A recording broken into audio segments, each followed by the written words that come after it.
The roar of motorcycles thundered through the small-town diner parking lot, shaking the windows as leather-clad bikers pulled in. Inside, a little girl with chestnut hair sat at a corner booth, clutching a pair of worn dog tags in her tiny hand. Her eyes were fixed on the men outside, rugged, tattooed, and loud, men who reminded her of someone she'd never really known. "Daddy," she whispered softly, looking up at the empty seat beside her. "You said one day I'd know the whole story."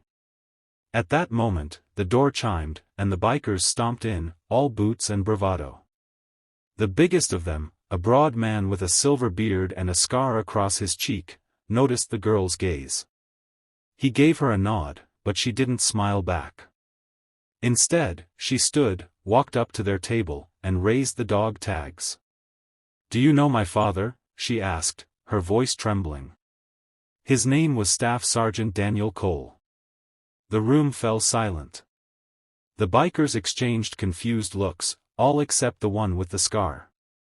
His hand froze over his coffee cup. "Where'd you get those, sweetheart?" he asked carefully. "My daddy gave them to me," she said, holding the tags up higher. Before he went to heaven." The waitress gasped softly. The bikers all turned toward the scarred man, whose jaw tightened. He took the tags, turning them over in his calloused hands. "I knew a Daniel Cole," he muttered. "Saved my life once. In Kandahar." The little girl's eyes lit up. "You did know him?" The man swallowed hard, his voice cracking. "Yeah. But I thought, he didn't make it out." She nodded sadly. "That's what Mommy says too." The man sat back, shaking his head as 1,000 memories came flooding back, the firefight, the explosion, the dust.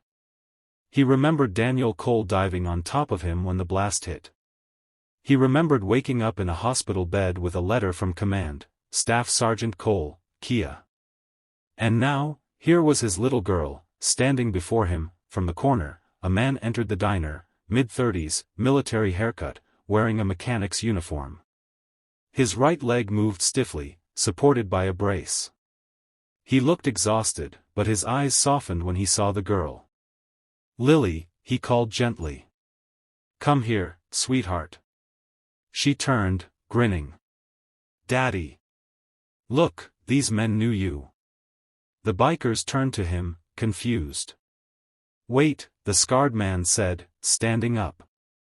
"You're Daniel Cole." The man nodded slowly. "Last I checked. You were dead." Daniel chuckled softly. "Almost. Spent 3 months in a coma. Woke up to find the world thought I was gone. By the time I got home, my old unit was scattered.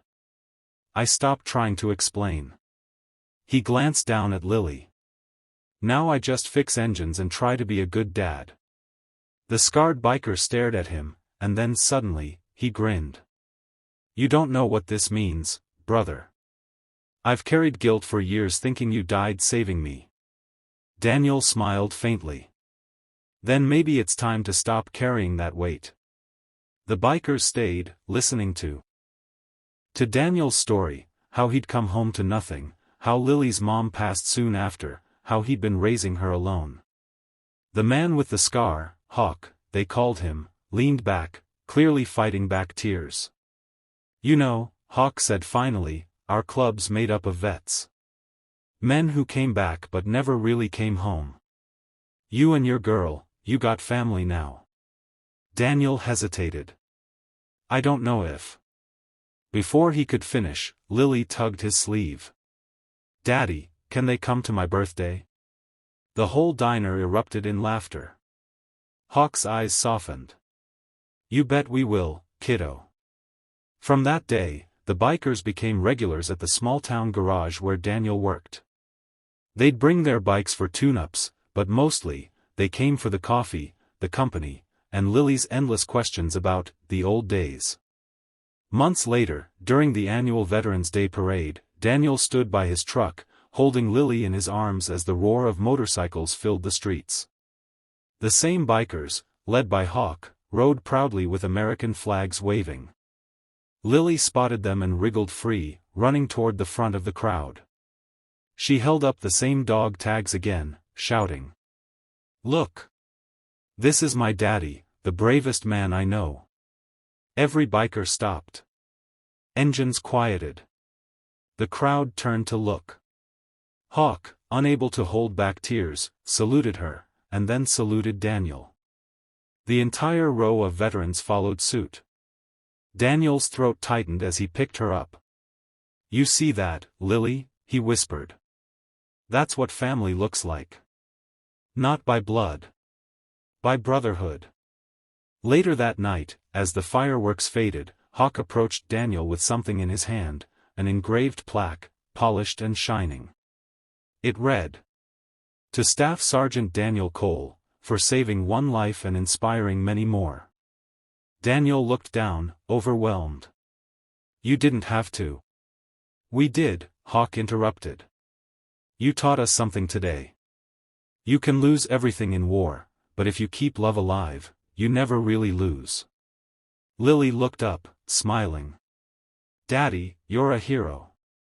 Daniel hugged her close, tears glistening in his eyes. "No, sweetheart," he whispered. "Heroes are the ones who keep believing in kindness, even after the battle ends." The bikers revved their engines one last time, the sound echoing across the night sky, not as noise, but as a salute.